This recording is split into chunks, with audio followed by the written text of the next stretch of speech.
አሁን ባለንበት ዘመን እንግዲህ ፕሮቶኮል ትልቅ ጫና ውስጥ ወድቋል። በስርዓት መልበስ፣ በስርዓት መቀመጥ፣ እንደዚህ አይነት ነገሮች ፌድ እያደረጉ መጥተዋል ወይም ደግሞ እየደበዘዙ መጥተዋል።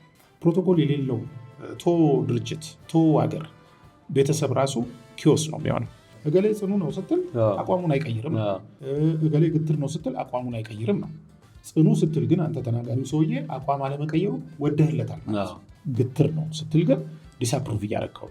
ስለዚህ አንዳንድ ንግግሮች ስለ ሰውየው ሳይሆን ስለ ተናጋሪው ነው የሚገልጹት። ስለ አለባበስ አነሳ በጣም የሚገርመኝ ነገር አለባበስ መጀመሪያ እንደ መሰረታዊ ፍላጎት ነበርና በኋላ ላይ ግን አሁን የስልጣን ማሳያ፣ የሀብት ማሳያ እስከመሆን ደርሷልና እንደው ወደዚህ እንዴት ተሻገረ የሚል ሁሌ ጥያቄ ይሆንብኛል። ለቦታው ነው የምትለብሱ።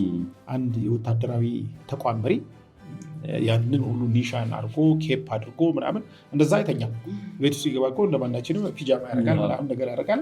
እንደዛ አይነት ቦታው ላይ ሲገኝ ግን ያን ስሜት መስጠት አለበት። የሚያስተላልፈው መልእክት አለ። ባንኮች አካባቢ ያለባበስ ሁኔታዎች ያው ዲፋይን ይደረጋሉ። ምክንያቱም ብርህን አንተ የምትሰጠው ሰው ብጭቅጭቅ ያለ ልብስ ትቤት እስኪ የእምነት ማሳያ ይሆናል። ደህና ሰው የለም እስኪ ደህና ሰው ትለው ትችላለህ። ለሱ መስጠት ኮምፎርት ላይ ላይ መቼ ይችላል። ስለዚህ እንደዛ ነገር ስላለ እነኚህ አለባበሶች በጊዜ ሂደት የሰውን ትረስት ማምጫ ናቸው።